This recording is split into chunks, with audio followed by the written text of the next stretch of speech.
तो कहानी के शुरू में हम एक गाड़ी को देखते हैं जिसमें रेडियो पर बताया जा रहा था तो गवर्नमेंट के पास रिसोर्सेज सेवाएं बहुत कम हैं, यानी शहर में खाने पीने की किल्लत बढ़ गई थी।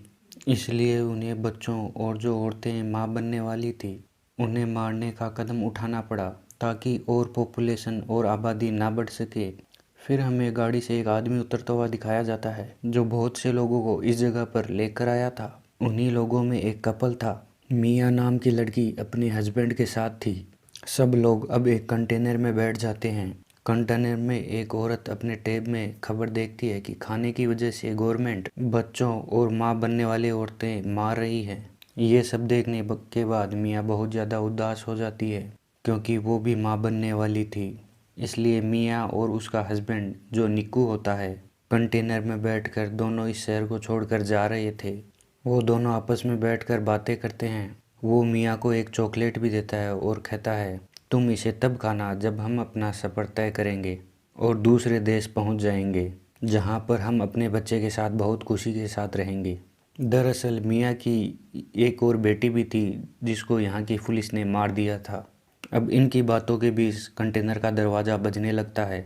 एकदम से दरवाज़ा खुल गया था और अंदर बहुत से लोग आते हैं।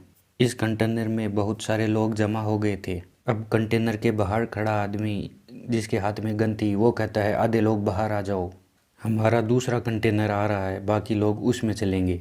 तभी निक्कू को भी गन दिखाकर उन लोगों के बीच से निकाल लिया जाता है। मिया एक सुराग के जरिए से देखती है कि निक्कू को एक 107 नंबर वाले कंटेनर से ले जाया जा रहा था। निक्कू मिया से फ़ोन पर बात करता है कि घबराओ मत, हम दोनों एक ही जगह पर जा रहे हैं, हम दोनों आगे जाकर मिल जाएंगे, तुम बस अपना और अपने बच्चे का ख्याल रखना और अपने पास वाले किसी भी इंसान पर भरोसा मत करना। अब मियाँ का कंटेनर चलने लगता है और वो देखती है कि बाहर लोग पुलिस लोगों को जमा करके गोलियां मार रही है। कुछ देर के बाद कंटेनर रुक जाता है। मियाँ सुराग से देखती है कि कुछ पुलिस वालों ने कंटेनर को तलाशी के लिए रोक लिया था। जब पुलिस वाले कंटेनर को चेक करते हैं तो उन्हें वो पूरा खाली मिलता है। दरअसल इस कंटेनर के अंदर छुपने के लिए खुफिया जगह थी। जब ऑफिसर कंटेनर के अंदर गोलियां चलाता है तो उसे भी पता चल गया था कि इसके अंदर खुफिया जगह है। अब पुलिस ऑफिसर अंदर जाकर उनसे कहता है कि सारे लोग बाहर आ जाओ वरना तुम सारे को मार दिया जाएगा। अब ये सब सुनकर मियाँ कंटेनर के अंदर रखे डब्बों के ऊपर चढ़ गई थी। अब एक लड़की अपनी जान बचाने की खातिर खुफिया दरवाज़ा खोल देती है। जैसे ही वो बाहर आती है ऑफिसर ने उसके सर पर गोली चला दी थी और देखते देखते वो सारे लोगों को मार दिया जाता है। सबको मारने के बाद ऑफिसर हुक्म देता है कि लाशों को ठिकाने लगाकर कंटेनर को साफ कर दो। अब पुलिस वाले ऐसा ही करते हैं, कंटेनर को साफ करके उसे शिप के अंदर लोड कर देते हैं। अब मियाँ जो कंटेनर में डब्बों के ऊपर छिप गई थी, अब वो फ़ोन लगाकर निक्कू से बात करने की कोशिश करती है। अब निक्कू का फ़ोन बंद आता है, इससे मियाँ बहुत ज़्यादा परेशान हो गई थी। अब मियाँ वहीं पर मरे हुए लोगों के सामान को देखने लगती है। अब उसे एक बैग से ड्रिल मशीन, चाकू और लाइट मिलती है। और भी बहुत सी चीज़ें थी। अब मियाँ का कंटेनर शिप में रखवा दिया जाता है। अब रात हो गई थी और तूफ़ान भी आ गया था जिसकी वजह से मियाँ का कंटेनर ज़ोर ज़ोर से हिलने लगता है। अब वो ज़ोर ज़ोर से मदद के लिए बहुत चिल्लाती है लेकिन यहाँ उसकी आवाज़ सुनने वाला कोई नहीं था। अब कंटेनर और भी ज़्यादा ज़ोर ज़ोर से हिलने लगा था जिस वजह से मियाँ का सर कंटेनर की परत से लगता है। अब मियाँ बेहोश हो गई थी। जब सुबह मियाँ को होश आता है तो वो सुराग से देखती है कि बाकी कंटेनर की तरह उसका भी कंटेनर पानी में तैर रहा है।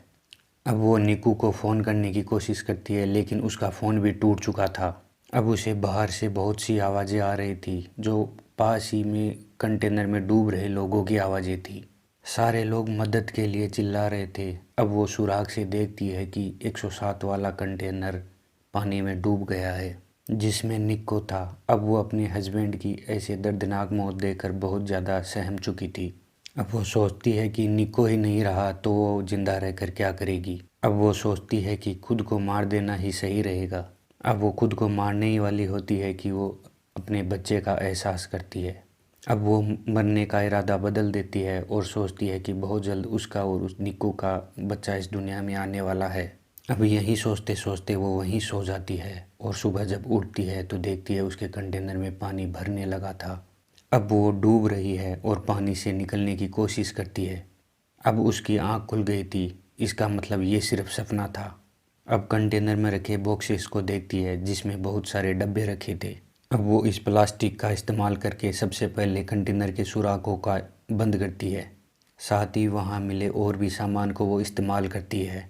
अब उसने कंटेनर को अपने रहने के लायक बना लिया था। अब अगले दिन मियाँ का फ़ोन बजता है जो कि निको का था। वो मियाँ को बताता है कि मुझे 107 नंबर वाले डब्बे से निकाल लिया गया था। तुम घबराओ मत मियाँ, मैं ज़िंदा हूँ। अब मियाँ उसे अपने बारे में बताती है कि मैं एक समुद्र के बीचों बीच एक कंटेनर में फंसी हुई हूँ। निको कहता है कि तुम घबराओ मत, मैं तुम्हें ढूंढ लूँगा। तुम अपना और अपने बच्चे का ख्याल रखना। अब